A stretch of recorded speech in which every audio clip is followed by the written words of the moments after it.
It's a video? Now it'll be the audio, but when I put it on YouTube, I'll show you a picture of who you are. Okay, so it's November 7th, 2018. It's also the beginning of the month of Kislev. It's actually the last day of Cheshvan, but it's called Rosh Chodesh. And we're on lesson 2 of Kabbalah of Happiness. And if you open your textbook to page 47, lesson 2 is called The Joy of Purpose. We're going to discuss 3 words, and these 3 words are going to be the key to tonight's class. So it says, facing stress with patience, mindfulness, and hope. Hopefully, we will redefine patience, mindfulness, and hope. Those 3 things, okay? First, I want to tell you a story about a Farbrengen. Do you know what a Farbrengen is? Yeah. A get-together. We're having a Farbrengen right now. So a Farbrengen in Hasidic terminology is like an informal gathering. We're not getting together to study. We're not getting together to pray necessarily. We're getting together to try to apply the lessons of the Torah to our real life, to ourselves.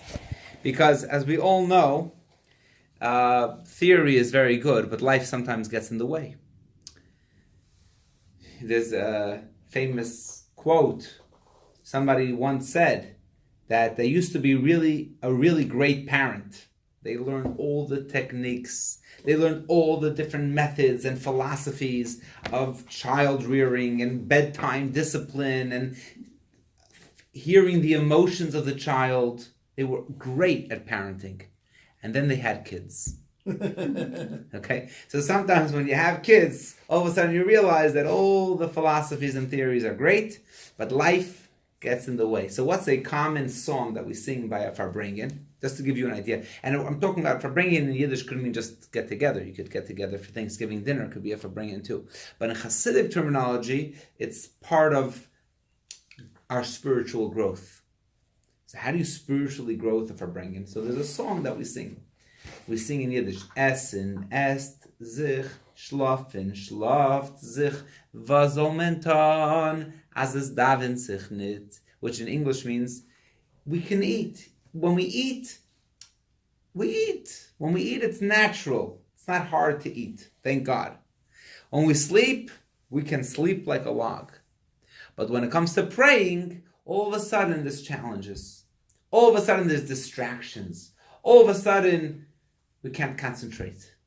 And I know my personal life, whenever I think of this song, if I have a bill to pay, if it's not too large, if I have a bill to pay that day, I can eat breakfast and not get distracted about the bill. I'll get to it when I'm done breakfast. If I have to sleep, I'll say, tomorrow morning I'll pay the bill. It doesn't really, if it's not such a pressing matter, I'll pay it tomorrow. All of a sudden I start to pray, and all I can think about is, so how am I going to pay the bill? I'll have to transfer, I'll have to go, I'll have to do. That's all I can think about. So eating comes naturally to a person. Sleeping is intuitive. Praying, studying, serving God, doing a favor for another Jew, spiritual aspirations, all of a sudden, life gets in the way. Now that's what a Farbrengen is about, yeah. John Lennon had a voice and a song, and the song said, life is what happens to you when you're busy doing other things. Right, very good. Exactly. So that is the, by the way, I said when I have a small bill to pay, you know what the difference between a small bill and a big bill? I once heard a Chabad Rabbi talking. He said when he first opened up his organization in some town somewhere, he took out a $10,000 loan from the bank. And boy, he couldn't sleep at night. How am I going to pay back the $10,000? Then he got bigger and bigger, and soon he took out a $10 million loan from the bank. He says, I sleep fine. The bank manager can't sleep at night. So, anyways, we have all these. So in other words, what is a Farbrengen? We want to grow spiritually. We want to do the right thing. But as we say, life gets in the way. Okay, so this class is going to be a Farbrengen, but first I want to tell you a story about a Farbrengen. Okay, goes back to communist Russia. In those days, any type of religious group gathering was underground, could not be public. Right. First of all, any religious instruction was prohibited. Any gathering at night, usually if Farbrengen is at night, you have a day, you're not going to do it in the middle of the afternoon. At night, you gather together. There was a curfew. You weren't allowed to have gatherings. You weren't allowed to drink vodka, which is saying l'chaim. So they would have vodka on the table. Sometimes they would be collecting money for charity, which was another illegal activity. So they had one of the students serving as the watchman upstairs in the first floor to see if anybody comes to the front door. And everybody else is in the cellar Farbrengen. And they have one older rabbi who's a mentor, who's talking and is elaborating about how, we deceive ourselves and we put off, we make an ear that we're so special and holy and spiritual, and really we're lazy and we have temptations and all the different things that we all experience. And they're singing these soulful melodies and they're getting into the mood, and some of them are crying because they're realizing that it's true. They're not so honest with themselves. They're not so good, and they start to tear up and think about, they would really want to grow spiritually.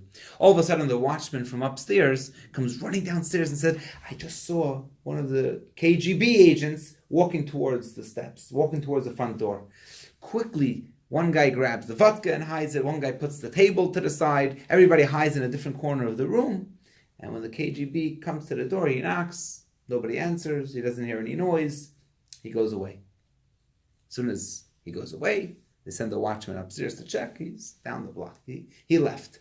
They bring back the vodka. They bring back the food. Everybody comes back around the table. And you know what the mentor, the rabbi, tells them?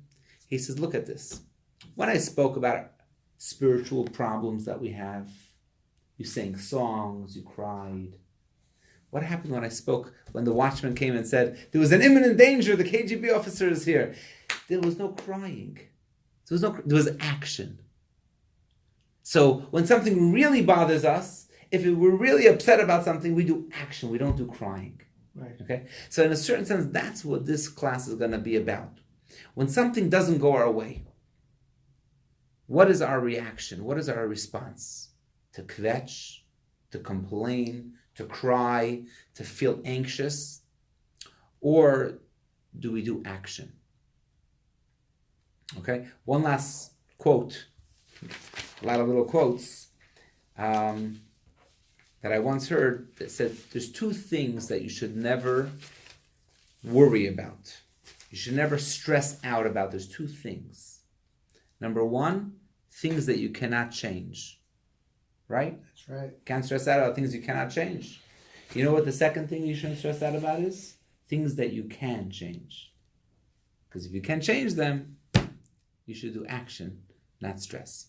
Okay, so that being said, now I'm all confused. Let's turn to page 49. I'm confused because right here. Okay. Page 49, we have a learning exercise. And in the learning exercise, it tells us to list 3 recent experiences that triggered internal stress and describe the consequences of the stress. Well, if somebody would want to share even one recent experience that triggered internal stress, I would be happy to listen. I gave this class 4 years ago, so I'll tell you what, if you want, I'll share with you the stress that I had 4 years ago. Because I wrote my notes in this book. But anybody else who want to share? You want to share a recent experience that caused you stress?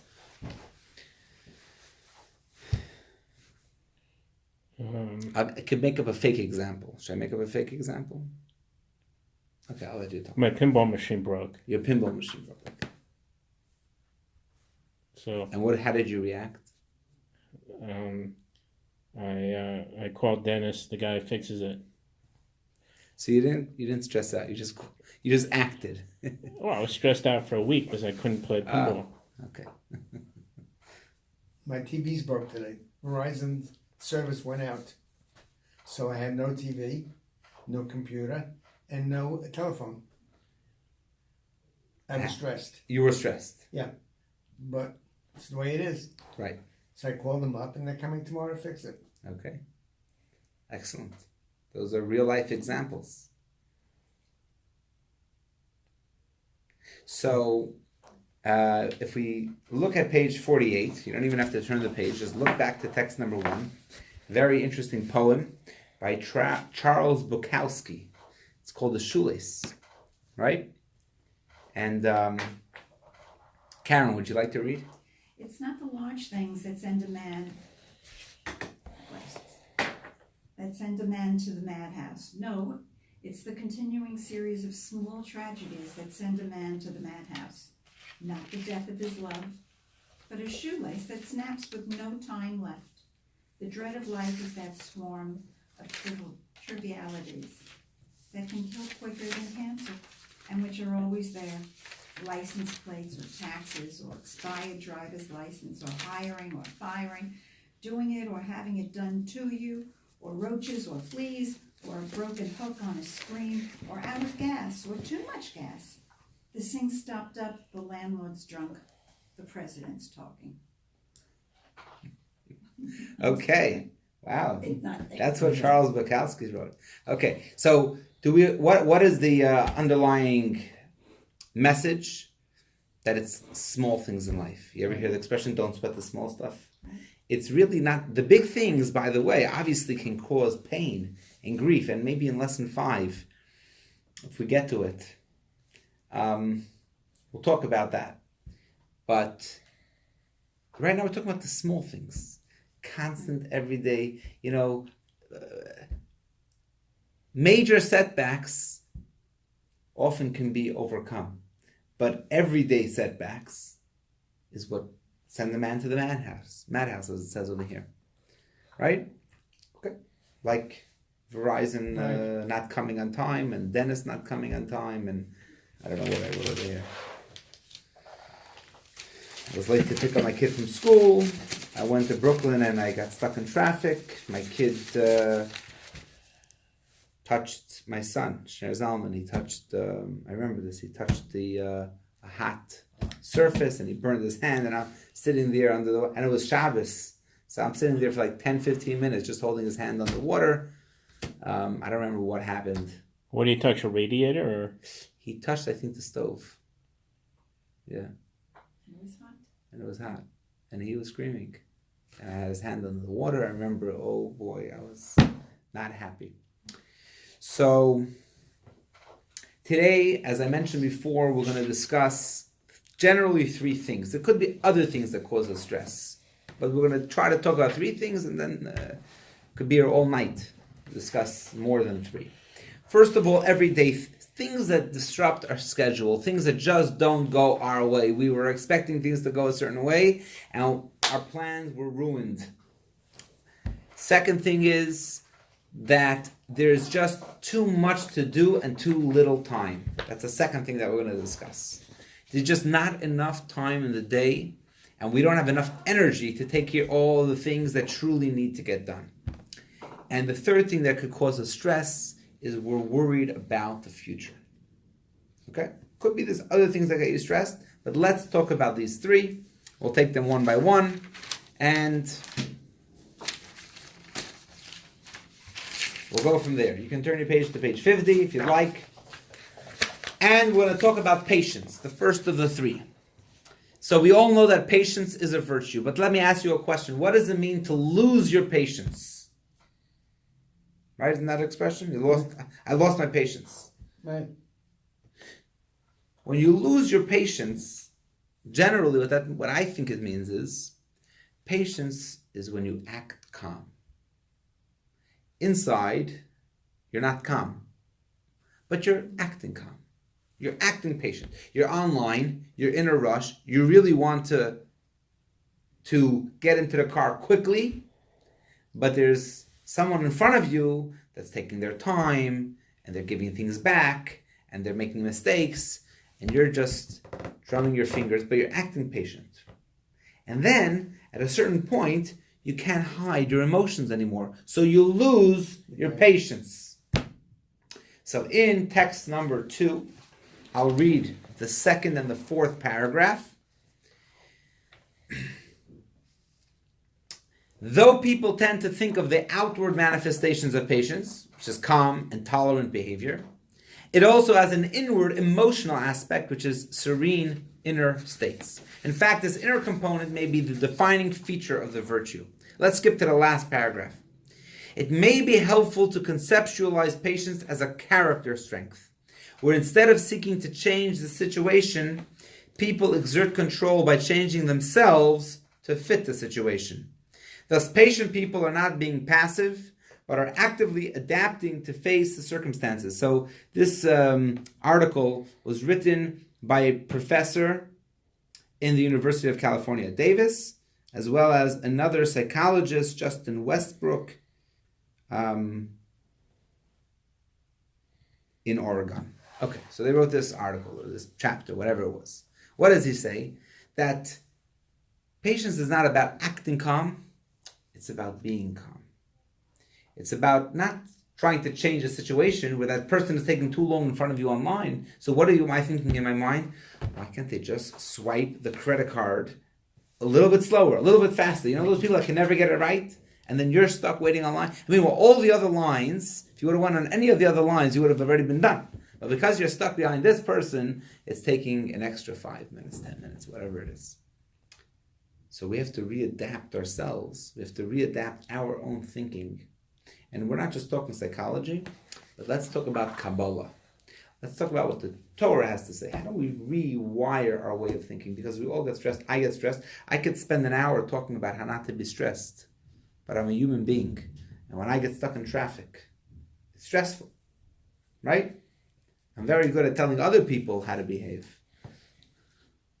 Can you not say that you have to reprogram yourself as to how you will react? You can't change what's coming in, but you can change the way you react to something. Right. And I'm going to give you an idea to help you reprogram yourself. Yeah, what I usually do is I think of someone who's in a much more stressful situation than I am. And you count your blessings. Yeah. I can think of you. Right. A full house, thank God. So I just have to deal with myself and, whatever, It can get pretty stressful. 6 kids, they don't want to go to sleep. I'm They're sure it jumping is. on the beds. Just think of me and you'll live a worry-free life. That was, with my Holocaust project, I do stuff with the stock market. So when I would interview, and it's, you're not always doing well in the market, but I would always think, things could be a lot worse. By the way, that was my example that I was going to give for you. Say the market's not doing well. It causes you stress, right? If that's your industry, it can cause you stress. If you have investments there, it can cause you stress. So let's talk about something that we call, I have no investments in the market, and I don't work as a stockbroker or investment agent. So one thing that we can all get stressed about is when we're stuck in traffic. And I'm on the way to pick up my kid, and I know that my daughter is going to be cranky because I'm a half an hour late because I'm stuck in traffic. And I still have to take her to the friend's birthday party, and she's going to be crying, and she has to go to the friend's birthday party. My whole day is a mess because of this, fender bender on the side of the road. So I want you to think about this. There are 2 people that are happy to be stuck in traffic. Who would be happy to be stuck in traffic? Cab driver. A cab driver, excellent. He's making money. Right? And? I'm happy to be stuck in traffic. You're happy to be stuck in traffic? Yep. School children. School children are happy to be stuck in traffic? Mm-hmm. If they're on the way to school. Right. That's a good point. Right. I didn't think of that. School children on the way to school are happy to be stuck in traffic. But let's... I would be. Anything. So, or a traffic reporter. A person who wants to know how long it takes to get onto the George Washington Bridge. He's timing the wait. He's not sad that he's stuck in traffic. He just wants to be given accurate account. So if it's 37 minutes, it's 37 minutes. But he's not stressed out. You know why a cab driver and a traffic reporter or a school kid is not sad, is not stressed about being stuck in traffic? For a very simple reason. They have nowhere else to be. That's where they want to be. Right. The cab driver, the traffic reporter, the kid on the way to school wants to be in traffic. Why should they be stressed? The only reason you're stressed when you get stuck in traffic is because you think that you need to be somewhere else. You want to be somewhere else. You need to be somewhere else. You're rushing to be somewhere else. But if you think, maybe I'm meant to be right here, then you wouldn't be stressed. It's a gift. It's a gift. Right. My brother-in-law, Exactly. several years ago, I remember my brother-in-law was on his way home in Connecticut. My in-laws live in Connecticut, and it was standstill. I think it was icy. It was a storm. There was something. I forget exactly what. There was standstill traffic. Traffic stopped. It wasn't slow. It stopped. 10 minutes, 20 minutes, and they heard on the news that there was like an ice patch, and one of the cars started to skid, and so they all stopped. Everybody stopped. So what is he supposed to do? It's a parking lot. So he's in the car with a couple of friends. They got out. They took their tefillin, and they started asking people if they want to put on tefillin. Nobody could say, I'm sorry, Rabbi, I don't have time. No excuses, right? So that was how he took a situation where, there was nothing to do about the situation. Right. So he said, maybe this is where God wants me to be. I'm stuck on the highway, helping fellow Jews do a mitzvah. Okay? There's there's many stories. This is a topic for a Farbrengen. A Farbrengen will talk about how to realize that wherever you are, you're in the best place. You know what? Let's read text number 3, and then we'll tell you some stories. This is from Rabbi Levi Yitzchak of Berditchev. He lived 250 years ago, and he writes the following words. And let's ask Elliot, would you like to read text number 3? Right. We should clearly recognize that our travels to different places are not random, God forbid, but specifically directed by God. God's intention is that a particular person has a specific portion to rectify a particular place, whether through Torah study and prayer, or through eating, drinking, and sleeping, for the sake of heaven, or though another means of serving God. As the Baal Shem Tov, righteous memory, explained this verse, God establishes the steps of man, meaning God imparts his desire to a person to travel to a specific place.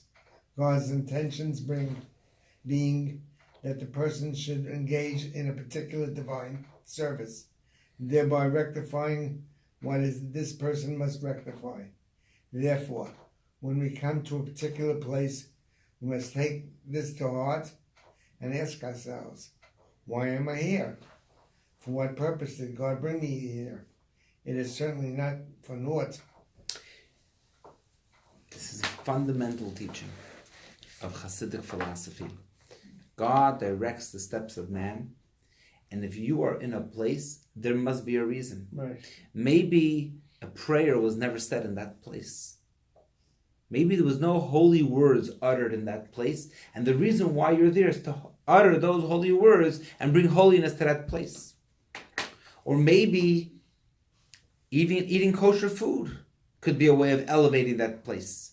I think there was a story, I don't remember the details of the story, where the Baal Shem Tov directed his students to go on a certain journey, and they went to a stream. They were thirsty. They found a stream of water. They took some of the water. They said a blessing, and they drank the water.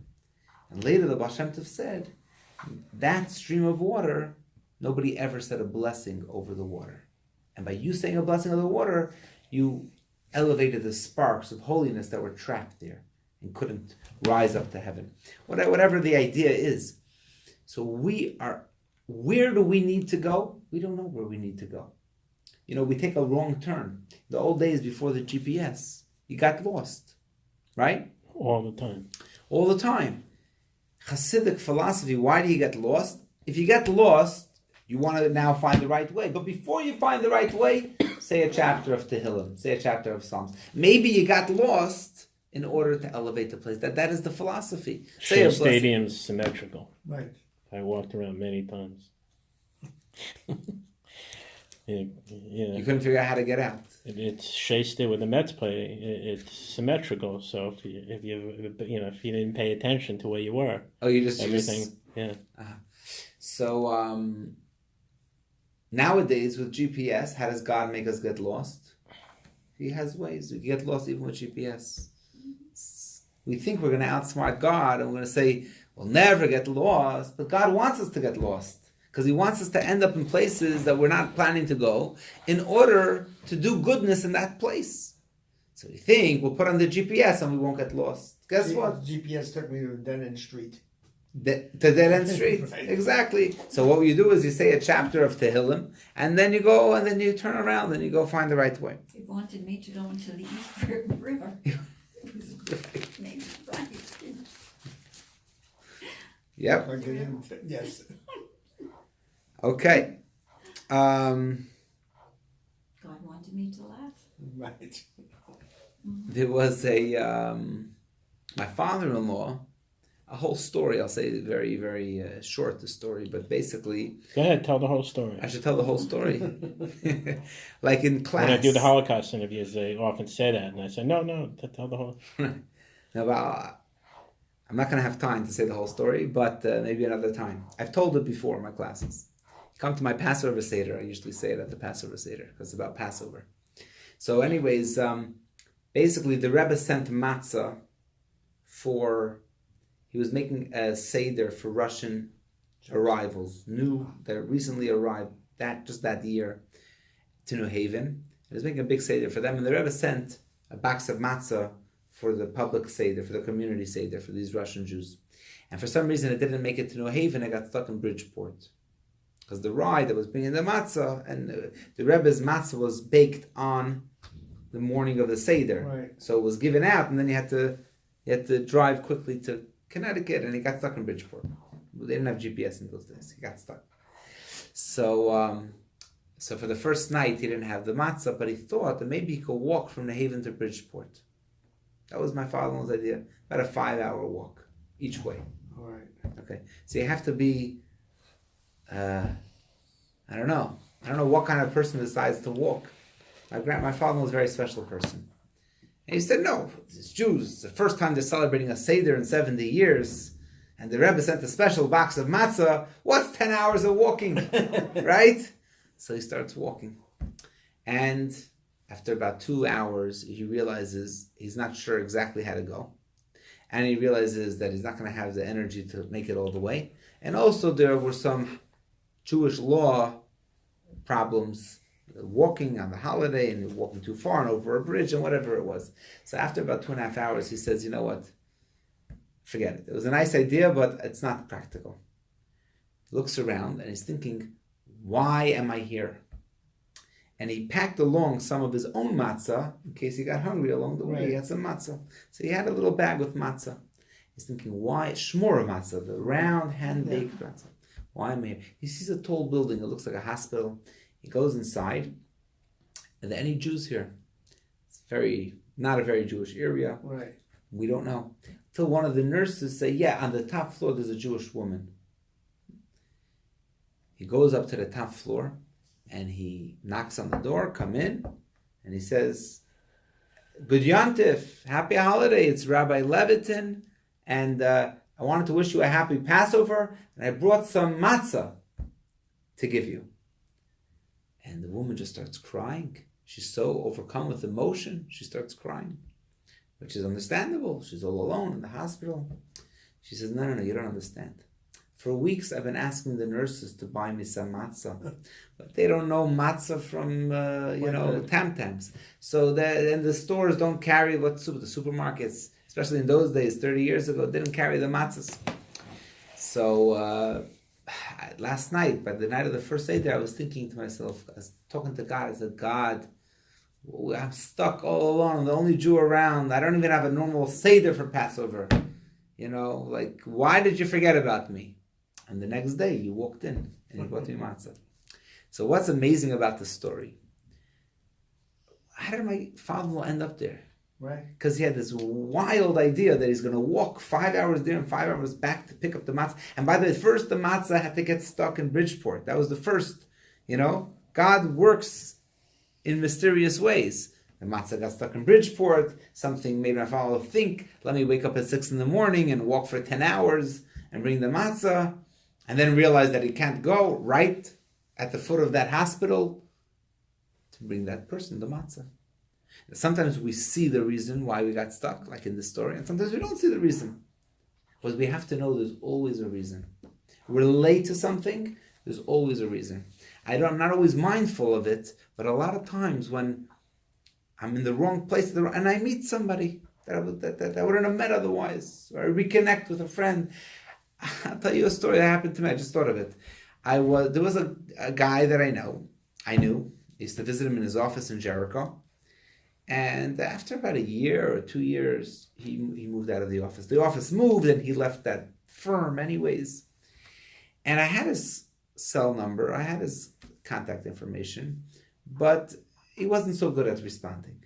I would call him. Sometimes I would get through. Sometimes I wouldn't get through. But there was like a stretch of, I would say, over 2 years. I would call him. He would go to his voicemail. I would text him. He wouldn't respond. I said, either he changed his number, or he got very, very busy and has no time to respond, or he's ignoring me. Right? Okay. Once in a while, by the holidays, I would send him a text, happy holidays. I think in over 2 years, I didn't get a response. One day, I'm picking up my kids from school, and I see I'm very low on gas. So I'm on the Southern State Parkway. I get off exit 19 Pennsylvania Avenue, and I figure there's going to be a gas station, which there is. I go to the gas station, I start to fill up, and I see coming out of the store is somebody that looks so familiar. It's him, it's not him. I couldn't really tell. So I called out his name, Mark. He turns around. He says, Mendy. He was so surprised. I forget exactly. He couldn't believe he said. So this is what he told me. He said, I'm never at this gas station. He says. I'm on the way to pick up my girlfriend from the airport, and I had an extra half hour or something like that. So I stopped off also the highway to pick up a drink. I'm not at that gas station. He's not at that gas station. Right there in the gas station, we put on tefillin, we prayed, we reconnected. Now we're back and forth. Chummy. Yeah, he's not. We don't see each other that often because he still doesn't work in the area. But at least, we reconnected. That's because God. So I could have said, I'm late and now I have to fill up on gas and I'm going to be late to getting home and my wife has to go somewhere and this. And yeah, I could have been stressed. Right. Maybe there was traffic on the highway and because of the traffic I had to get off. And I'm all stressed out, but I don't know that God has a plan. And he'd say, you have to meet this guy Mark in the gas station to put tefillin and reconnect with him. This is the idea that Kabbalah teaches, and this is a meditation that we could think how to reprogram ourselves. Nothing is for no reason. Everything is for a reason. Don't think about where you have to be, because that causes stress. Think about how you're supposed to react. What does God want from you in this particular situation? About 5 years ago, I was in Florida and moved there. And my girlfriend at the time was in the bathroom. All of a sudden, this fellow walks by, and I said, Jay, and he turns around. He says, Elliot? He recognized me. I don't know how, maybe I didn't change. He was so different, with a beard and a bald, and how did you recognize me? I said, you didn't change at all. And we connected on Facebook, whatever. Right. So when I went to Israel, we get off and we immediately go to the Arab market, walking around. It's starting to get dark out, and I get separated from the people I was with. I didn't realize it, and now there's no Israelis, just these Arabs, and I'm getting a little nervous. I don't know how to get out of there. It's just path after row after row. I don't know, and and all of a sudden I hear someone yell, Brad. It was this guy, Stevie Silberman, who I knew, when we lived till before I moved to Long Island, till I was 5 years old. We lived in Flushing, and it was him. So he he told me how to get to the King David Hotel. Wow. Yeah, that's true. It's a true story. So what's amazing to me is that we all have these stories. It's not just Got me. another one. I had a building, and there was a balloon mortgage I had to pay off. If I didn't pay it off, they're taking the building from me. So I had 3 brokers working on selling it. I couldn't find anybody. The super in the building happened to be fixing the garbage. I said, by the way, Anthony, if you know anybody who wants to buy a building, tell me, send them to me. He said, can I get anything out of it? I said, I'll take care of you. That was on a Tuesday. On Thursday, this fella calls me up, Chinese guy. He says, my name is Harry, good Harry, not dirty Harry, good Harry. And it turns out that he got a customer and he sold it for actually a decent price. If I didn't see the super, they would have taken the building away. Wow. That was amazing. It was Bashert. Pashert. No, and I call it something else. It's called a God whisper. When you do, that's what it's like, a horse whisperer. So we all know this idea, Yeah. and the challenge or the mission, the activity is the exercise is to apply it to all our, even when we don't find out what the reason was. We don't always find out what the reason Well, of was, course not. but we know that there is a reason. We don't know why, but there is a reason. And more often than not, we find out that there's a good reason. Okay. Do you not think, being that we're retired now, I find it easier because the stress of day-to-day life is very different. It's a gift. While I didn't like being retired, you begin to realize that, there's less stress. And if you don't get to do something today, God didn't want you to get it done today. Right. It'll be tomorrow. But it's a whisper. And What? it's a contentment. So you're gonna help me tie into the. It's much easier when you're not pressured to get things done. Constraint of time. Right. Right.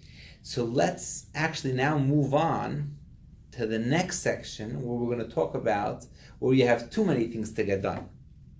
Maybe if it's not as, I'm sure it is applicable. Maybe it's not as applicable if you're retired, but especially when you're busy, raising a family or working or getting things done, whatever your job is, you can have the problem of not getting enough done. Just by the way, there is an exercise on page 56, okay? And you'll do this for homework. It says, learning exercise number 2, think for a moment about a recent hassle. What did I need out of life at that moment? And B, what was needed of me at that moment? So you had a hassle, and you said, what did I need? I needed my phone to work. I needed my television to work. Question is, what was needed of you at that moment? What did God want from you at that moment? Patience. Patience. Maybe, I don't know. I'm just giving an idea. Maybe to focus on something and say, you know what?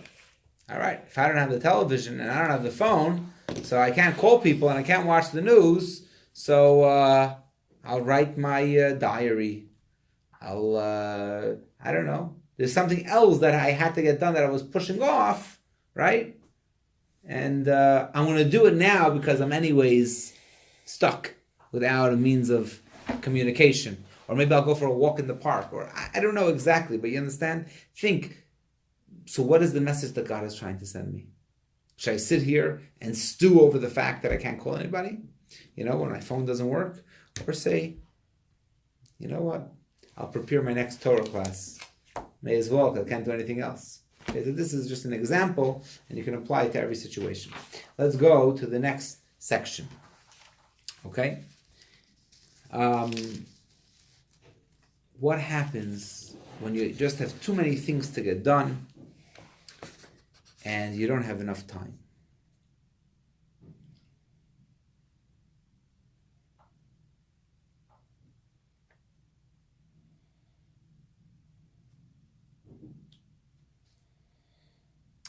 So there's a word called mindfulness.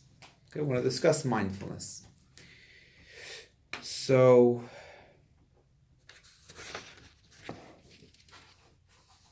yeah, Brad, you ever in that situation? There's just too many things that you need to do, and it's just not possible to get everything done on the same day. It's just from one thing to the other. So we're going to talk about mindfulness. Okay, I'll start with a story within a story within a story. You talked about the kids that like to get stuck on the traffic on the way to school.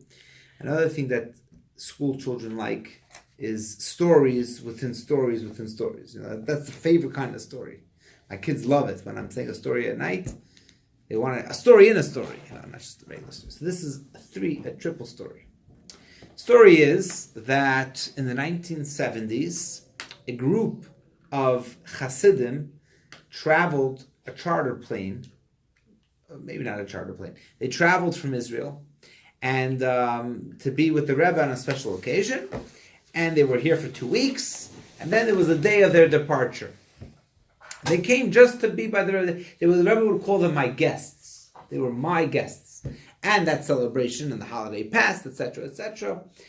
And on the day of their departure, the Rebbe decided to hold a surprise farbrengen in their honor, just to say goodbye, a farewell gathering. They were not ready for it. They were not expecting it. So as true Jews, they hadn't yet packed their bags. We still have 5 hours to the flight. Why would we pack our bags so early, right? They still had not gathered together their stuff. They still needed to buy gifts for their host and hostess. And all of a sudden, I said, yeah, we're plenty of time. We have 5 hours till we have to leave to the airport. And all of a sudden, word is spread, the Rebbe is holding a farewell farbrengen. So of course they rush to 770 to the synagogue in Eastern Parkway, and the Rebbe is talking, and it's beautiful. An hour goes by, 2 hours go by, 2.5 hours go by, and they're thinking to themselves, wow, if this farbrengen doesn't end soon, I'm going to miss my taxi, my flight. I have to get there 2 hours before. It's an international flight, whatever it is. I still have to pack my bags. I still have to run to the store. I still have to buy something, chocolates for my wife back home, and I have to buy a gift for my host and hostess, and etc., etc. So after about 2.5 hours, they're looking at their watches, and the Rebbe notices that some of them are looking at the watches, and obviously he figures out right away why. And he starts to tell a story. He said, I noticed some of you are looking at your watches, and I noticed that some of you are not looking at your watches, but it's causing you even more anxiety. Because the people are looking at their watches, at least they're pacing themselves. They're thinking, okay, another half an hour, I guess I'll cut out that activity. They know how much time. The ones that are forcing themselves not to look at their watches have no idea what time it is. For all they know, it's time to go. So the Rebbe said, I want to tell you a story. Story is about my father-in-law, the previous Rebbe, Rabbi Yosef Yitzchak, in the 1920s, 1927. 1927 was just a few years after communists took over control of Russia. And the Jewish communists hated religion. They hated the Jewish religion, and they wanted to stamp it out. And they prohibited, they restricted any kind of religious observance. Most of the yeshivas that existed in Russia left. They said, we're not going to be able to survive here. They took their students and they moved to Poland, they moved to Latvia, they moved to America, they moved to Israel. Wherever they were able to move to, that's where they moved. There was one yeshiva that stayed, and that was the previous Rebbe's yeshiva. He stayed in Russia, and all the students stayed in Russia. And he said, now is the time. We're going to continue studying underground, and we're going to continue to operate synagogues and mikvahs and Jewish school children to teach them all underground. The KGB, or whatever they were called in those days, the NKVD, I think, were watching him. They were just trying to gather the evidence in order to arrest him. And he knew that, and they knew that. Well, every step he took was monitored.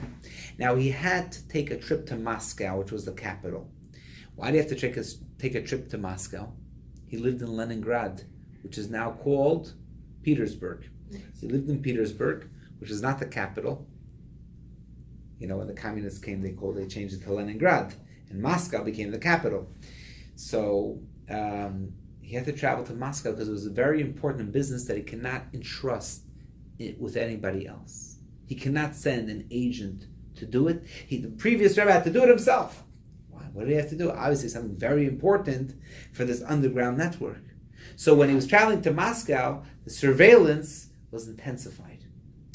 And it was 15 minutes before he had to leave to go on the train. And the Rebbe, the son-in-law, Rabbi Schneerson, that we all know, Menachem Schneerson, entered his father-in-law's study 15 minutes before he had to make this very important trip to Moscow, which was going to be very dangerous for him and under tremendous surveillance or supervision or whatever you want to call it. And he saw that he was sitting there studying something with very deep concentration. He was studying a Talmud or a text or something, or he was writing something that he was really concentrating on what he was doing. It had nothing to do with his trip. Nothing to do with his mission to Moscow. It was something completely different, and it was so focused. And the son-in-law, the Rebbe, said to his father-in-law, how can you concentrate at a time like this? You know that you're entering the lion's den. You know that you're about to take a trip that is extremely risky and extremely important. And you're like completely oblivious to what's going on around you. So the previous Rebbe said, let me tell you a story. Okay? He said there was a great man that lived about 900 years ago. He lived a little bit after Maimonides. His name was Reb Shlomo ben Aderes. He's world famous in the Jewish world. He was a great commentary on who was he? Number one, he was a doctor in the king's court at that time. He was a doctor to the king. Like Maimonides was a doctor, he was an expert physician to the king. Second of all, he would give 3 lectures a day. And his students were brilliant minds. They're known, till today, the students of the Rashba are considered from the greatest students in Jewish history. A third thing, he would write thousands of letters of response to rabbis that lived in other areas, and we have a small portion of those letters, and it's many volumes. And a fourth thing, every day, for health reasons, he would take a stroll. He would take a walk to calm himself down and to relax. And you know, when you're taking a stroll and you're thinking about the lecture you have to give, you're not going to be relaxed. If you're thinking about the patients that you have to minister to as a doctor, you're not going to be relaxed. And when he's a doctor, he can't be thinking about his teachings, he has to be thinking about what he's doing. And when he's teaching, he can't be thinking about his patients. How did he do it?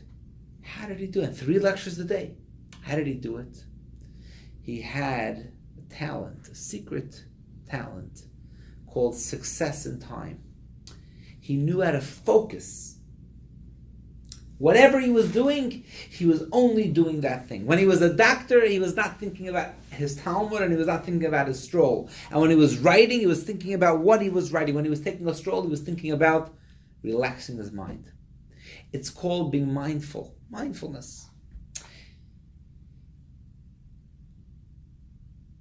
So mindfulness could be, I don't know exactly what modern psychology says about mindfulness, but you can go to a life coach and you can learn how to be mindful.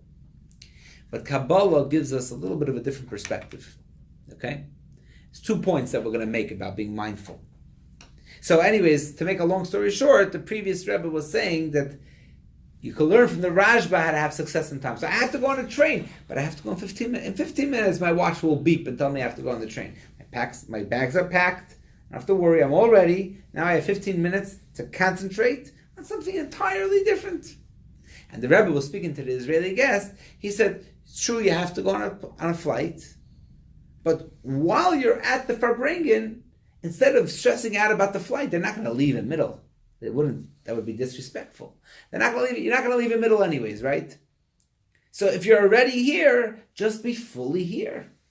Why? Just Concentrate on what is being taught, on the songs that we're singing. And then, as soon as I dismiss you, so to speak, then you'll run and you'll see, I have an hour left, I have 20 minutes left, I have 10 minutes left. You'll figure out what you have to do.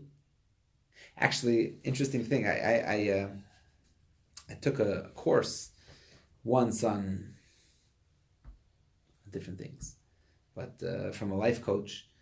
And he said he once went to a huge event, forget what it was, and he saw there was one guy standing like at the front of the stadium or whatever it was, tens of thousands of people, and he was one guy standing there, and he had like 3 radios and cell phones, and he looked very, very busy. So he said, well, who are you? So he said, I am the first responder, basically. If anything goes wrong during the event, they call me. The lights go out, if the mic stops working, if I don't know, a bird gets into the room, I don't know, anything that goes wrong, they call me. So he said, okay, so teach me something.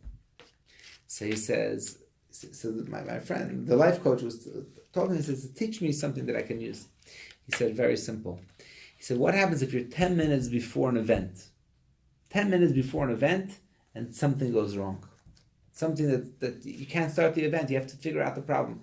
10 minutes before the event, there's a massive event, you're talking about 50,000 people. 10 minutes before, the doors don't open. The lights go off. What do? So he said, 10 minutes, 2 minutes to plan, 8 minutes to execute. That was his advice. 2 minutes to plan, 8 minutes to execute. But you have to take those 2 minutes to plan. Why did I think of this? Because we're talking about being mindful. So right now we're doing one thing. If we end up with 10 minutes, we'll have to figure out in those 10 minutes how to get the job done. I mean, that's life. That's what you're left with. But if every time you're doing something, you're thinking about the next thing that you need to get done, then you're not there. If you're doing homework with your kid and you're thinking about you have to go shopping or whatever else you have to do, you're not being there. You have to be there. So where does Kabbalah come into this? This you can learn from an event coordinator. You can learn it from psychology. Kabbalah teaches us a very important lesson. Let me see if we have it here. We don't really have it here. But you know what we'll do? Let's read text number 5. We're going to let Brad read on page 59, and then I'm going to follow up. There is a concept called success in time. What does this mean? By the way, just to interrupt you, I know I'm not supposed to, but this is the talk that the Rabbi said in 1970 to the Israeli guests. So this is an excerpt from that talk where he's explaining to them what it means success in time. Okay, go ahead. We cannot add actual time to the length of the day or night, but within the unalterable constraints of time, we can make the fullest use of it and utilize it to the maximum. In order to do so, we need to adopt the habits that when engaged in a particular activity, nothing else exists. Anything that is not pertinent to the matter now at hand, whether it is something that we have previously done or that we need to later do, should be considered as if it does not exist. All we have is the present moment. But because of this moment, brief as it is, we'll be free of all irrelevant thoughts and matters about the past or future. We will have the ability to fully utilize that moment. This is success in time. By the way, what is the end of the story is that the Rabbi said that even though I'm talking about success in time, I know I can't imagine that in an instant all of a sudden you'll lose your stress and anxiety. It takes time to get used to it. So therefore we're going to end the Farbrengen now, he said. So they ended the Farbrengen, and they all ran home. They all packed their bags. They all bought gifts, whatever. And they all got to the airport. And of course, there was a 2-hour delay. I mean, Elal. I mean, how did they not think of that? But anyways. So what is the Kabbalah of success in time? it's a little bit similar to what we talked about before. Kabbalah teaches us that every step in life has an inherent value. When you're living, I guess, in the secular world, so you go to your job is, why do you have a job? So that you can earn money. Why do you earn money? So that you can support your family, so that you can live according to your lifestyle. Everything is always for something else. Why do you belong to the country club? I want to have friends. I want to be invited. It's a lot of times we're living, each part of life is really to get us to another step. And sometimes we're just going around in circles. Actually, I had a conversation with somebody a couple of weeks ago, and he was saying, some people, he was saying that it's very hard to earn a living. And he wants to make sure that he wants to really become successful. And he is successful, thank God. He's more successful than most. But he was saying, people don't realize, because he works very long hours, people don't realize how it's not easy to earn a living, and he wants to make sure he's very successful. And then he's like, I'm not sure why, he tells me. I'm not sure why I need all this money, but he feels driven to make all this money. And then I said, that's exactly the point. Why? I mean, it's nice to have all that money, but not if it comes at the expense of other things. So we have to ask ourselves why. But in Torah says that every step is inherently valuable. God wants us to do those things. Why do we build a sukkah? You might say we build a sukkah so that we can eat in it. So is there any value to building the sukkah? Or it just needs to be built so that we could eat in it? Torah says, no, there's value in building the sukkah. There's value in buying the lumber, in buying the nails, and then you mess up, and then you got the wrong size, and you have to go back, and all those exercises, all that activity is all part of the mitzvah. And you think, why do I have to be so detail-oriented? No, it's all part of the mitzvah. In other words, it's all part of God's plan. And we're doing it for the right reason, so it's all important. A rabbi might think, why do I have to exercise? Like me. Okay, thank God I'm in decent shape. But why do I have to exercise? The main thing is the holiness, the spirituality. Maybe what I'm supposed to be learning is, well, it's very nice spirituality, but exercise is also inherently valuable. It's not just a means to an end. Kabbalah teaches us that every step of the process is itself a valuable thing. Obviously, there's priorities, right? It's not as important as the mitzvah itself, but every step is also inherently valuable. So just to conclude this section. No, I need to know what the second part. The second. Oh, I said a second thing? Yes. I thought You promised a second one. I thought I would run it by you, and you wouldn't notice. Okay, I'll tell you the second in a minute. But the studies show, the Pew study of 2010 found out that 4 out of 5 adolescents sleep with their phone near them in their bed. And the Boston Children's Hospital reported an alarming rise in the amount of children or teenagers that are brought to the hospital due to exhaustion, because they're busy texting late at night. Now, why do you need to have your phone right next to you when you're sleeping? It also radiates you. That's besides the point. But even on the night table next to you, why does that have to be there? And it has to be on, put it on, shut it off, put it out of the room. It doesn't need to be, whatever's going to happen over the night will still be there in the morning. Okay, we don't ask questions on teenagers. That is an endless conversation. But at least we should know for ourselves. So one psychologist coined the phrase an email voice. You know what's an email voice? You know when you're on the phone with somebody and you're talking to them and you hear that they're writing an email while they're talking to you, or they're doing something else. Like you hear they're distracted, so he calls it the email voice. You're talking to them on the phone and they're making believe they're talking to you, but really you can hear that they're doing something else. They're not fully with you.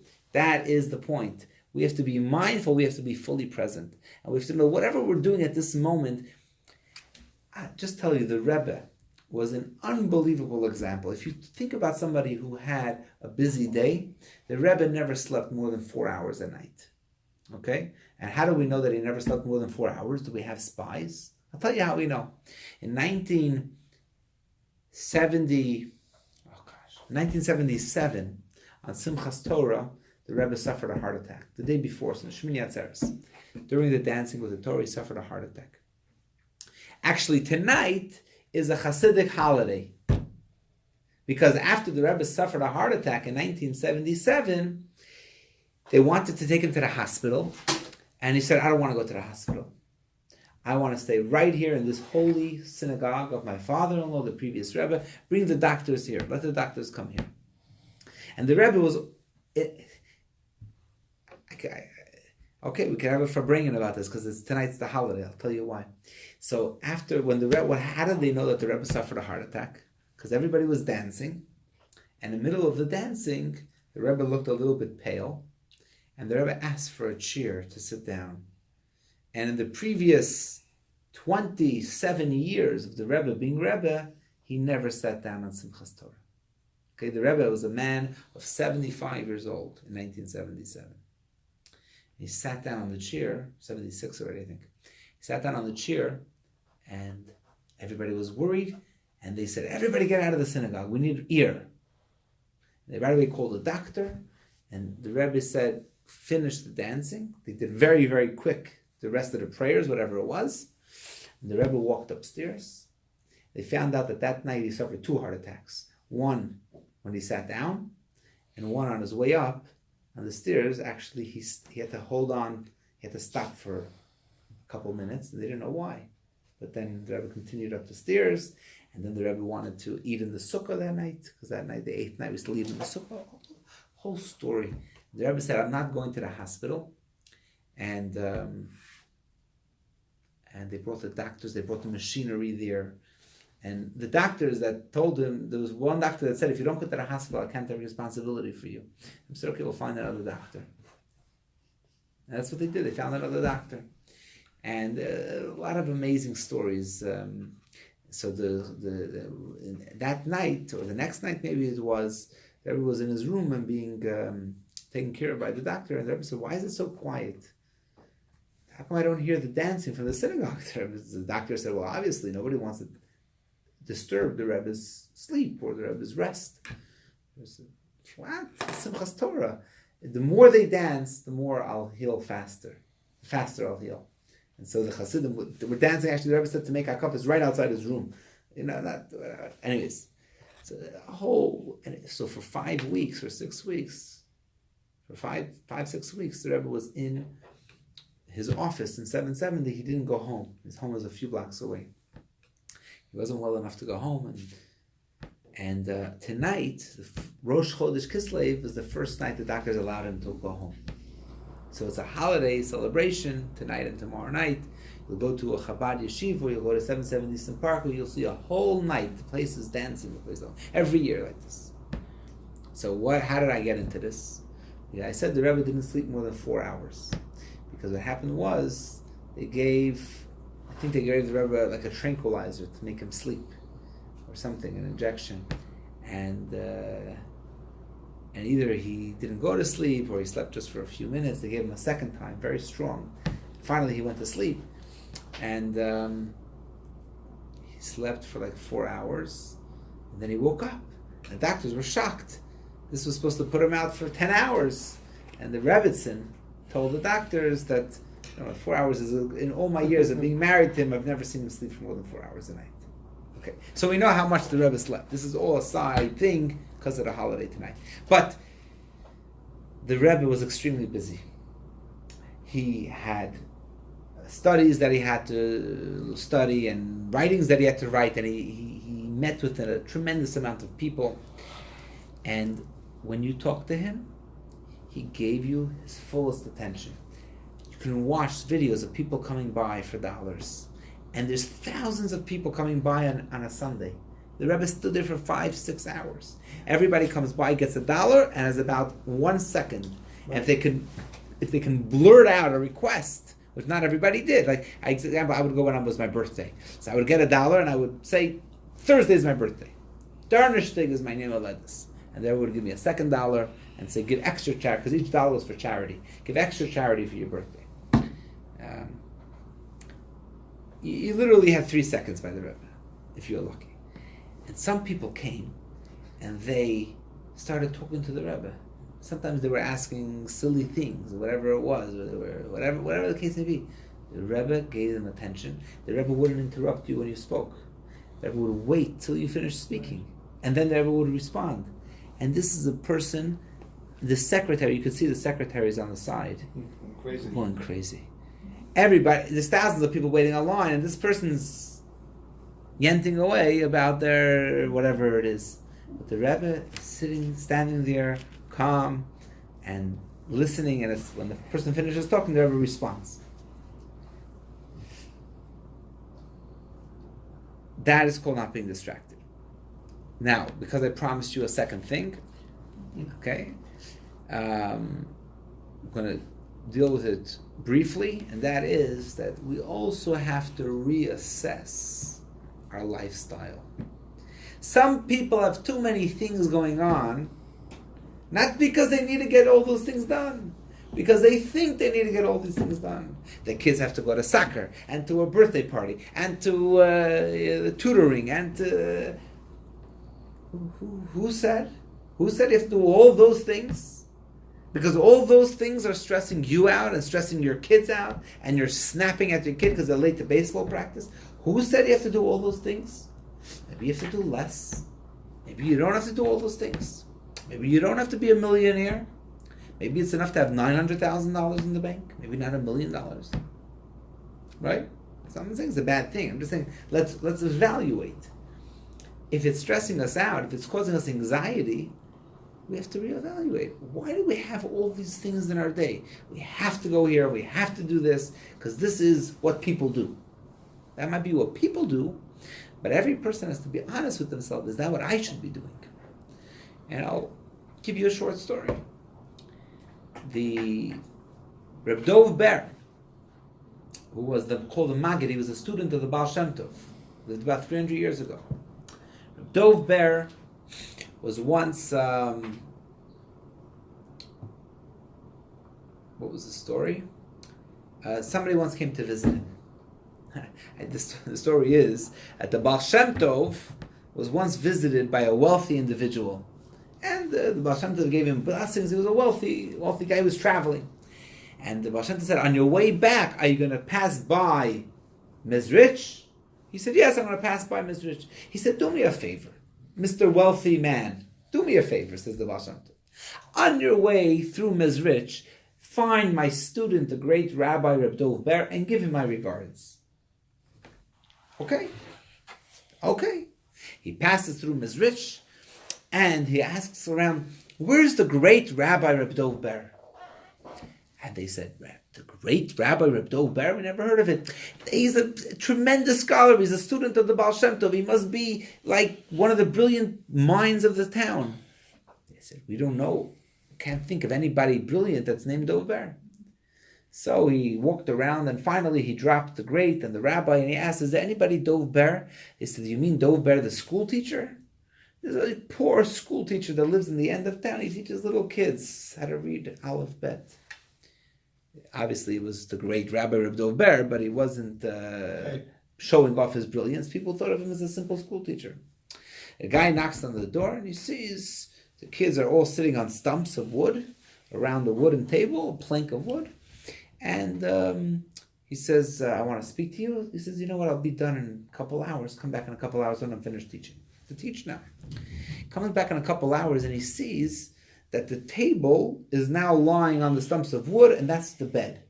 So the table is transformed to the bed, and the stumps of wood are all the furniture, the little logs are all rearranged to look now like, instead of a school, a classroom, it's now a house, now a living room.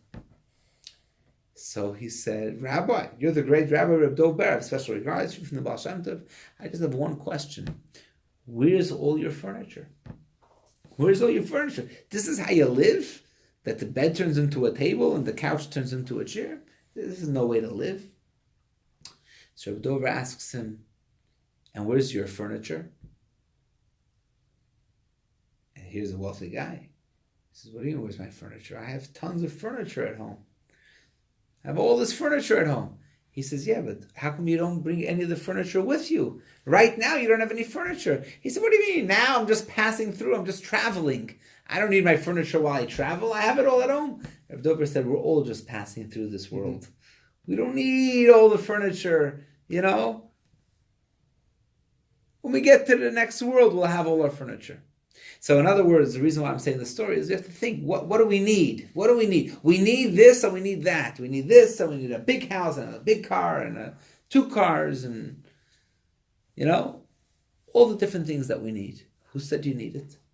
So that's the second thing about mindfulness, is to really assess. You have too much things, there's too much going on in your life that it's causing you stress. Maybe your kid doesn't have to try out for practice, or as we were actually talking with Karen before you came, that we were talking about the bat mitzvah and the bar mitzvah, that the kids study for a year how to read from the Torah. And it causes them a lot of stress and a lot of anxiety. And let me ask you an honest question. I hate to bring this up, but who said a bar mitzvah boy has to read from the Torah? I know they're going to fire me, right? Me and Jeff Sessions are going to hand in our resignation. Okay. Wow. Rabbi, that's blasphemy. Who said a kid has to read from the Torah? Yeah, who said a kid has to read from the Torah? There's a lot more important things that a 13-year-old Jewish adult has to learn. How to be a good Jew. He has to learn how to put on tefillin. Maybe he has to learn how to pray in a synagogue. Maybe he has to learn what are the mitzvahs. What are the commandments? What does it mean to be a Jew? But to read from the Torah? So this is because somebody decided that that's what makes you bar mitzvah, and that causes undue stress and undue anxiety. So we have to reassess. Who said? Who said? Okay? For some kids it's good, but not for everybody. Okay, the last section, and it's already an hour and 11 minutes, so we're going overtime. But officially the class is for an hour 15. We got 3 more minutes. 3 more minutes. We're going to talk about the worries in 3 minutes. Okay? Well, you owe us 8 minutes from the last 2 times. Oh, I owe you? Okay, no problem. I owe you 8 more minutes. So you're worried about the 8 minutes. We're going to talk about being worried. We'll talk about being worried. It's good if you only give X message. If you only give yourself X amount of time to be worried, then that's fine. Right. It's a good. That's actually a good lesson. Good thing. Yes. It should be a designated time, To like worry. between like just about like 11:45 and 12 p.m. in the end of the morning, like right before you take your lunch break. Spend 15 minutes worrying, and then go have lunch. And that's like it. that. That's a good idea. I do. I really do. That's Karen's wisdom. We don't only have the benefit of Torah wisdom. I'm sorry. We also have The wisdom of Karen. right. Whatever. So let's I start. Exactly what I have. Okay, let's start with King Solomon's wisdom on page 60, text 6a. Karen, we're back to you. A worry in a person's heart, cast it away. Okay, go for text 6b. Rabbi Ali and Rabbi Asi interpreted this verse. One said, cast it away from the mind. The other said, speak about it with others. So in Hebrew, the term for cast it away is yesichena. Yesichena, if it's spelled with a samach, means just dismiss it from your mind. Yesichena, if it's spelled with a sin, shin with the dot on the left, means to talk it out. So the same word in Hebrew can mean 2 different things. So Rav Ami said it means cast it away from your mind, don't think about it. And Rav Asi said, speak it with others. Talk it out with a good friend. That will help you worry. How does casting it out of our mind help our worry? This is a letter from the 3rd Chabad Rebbe to my wife's great-great-great-grandfather. He's a famous guy. I could tell you stories one day about him too, but not today. And very interesting thing. How you dismiss your fears, dismiss your worries. So let's read the first and Let's read a little bit of text number 7. I'll read it. It's on page 62. 62 on the top. I am responding, the Rabbi writes, this is, whatever, 150 years ago. I am responding to your letter in which you write about your fears, though they are very much unwarranted. You have been granted the choice and authority to think, speak, and act according to what you consciously desire. Even if you experience the emotion of fear, you are able to remove your thoughts, speech, and actions from that emotion. The essential thing is not to think or speak about this fear at all. Here it speaks about fear, but the same thing would be worries. Immediately upon not thinking about it, the fear will automatically dissipate. At the very least, the fear will become dormant and will not be felt in your body. And over the course of a few days, it will completely dissipate to the point that it will not come up in your mind at all. And the reason that removal of the thought nullifies the fear is because all emotions are sustained by the mind. The mind sustains the heart's emotions through the medium of thought. Therefore, by removing the thought, the mind is disconnected from the emotion, and the emotion is no longer aroused. That's what it means not to think about it. By the way, have you ever tried to not think about something? Yeah. Were you successful? You know the famous experiment, right? Don't think of a white polar bear. You ever tried to not think of a white polar bear? No. Well, try it, and you won't be able to get it out of your mind. That's right. So what does the Rebbe mean to dismiss your fears? Don't think about it, and don't speak about it, and it will dissipate. So in the continuation, look in text 9. We're going to skip to text 9, page 63. The Rebbe continues. The primary method of removing negative thoughts from your mind is by directing your mind toward other matters. Don't say, I'm not going to think of my fear. It doesn't work. Say, let me distract my mind with other thoughts. This might be even worldly matters if they are necessary and make you happy, or God's Torah, which delights the heart, by establishing fixed times for daily study of Torah, particularly with a study partner. Okay? That is all for tonight. And as I said before the class also, ten l'chacham v'yechkam oid. If you give wisdom to a wise person, they will create more wisdom. So whatever we studied in tonight's class is for you to elaborate and expand on, and you'll let us know next week what you came up with. And next week, same time, same place, we're going to have a special class in honor of the holiday of Thanksgiving.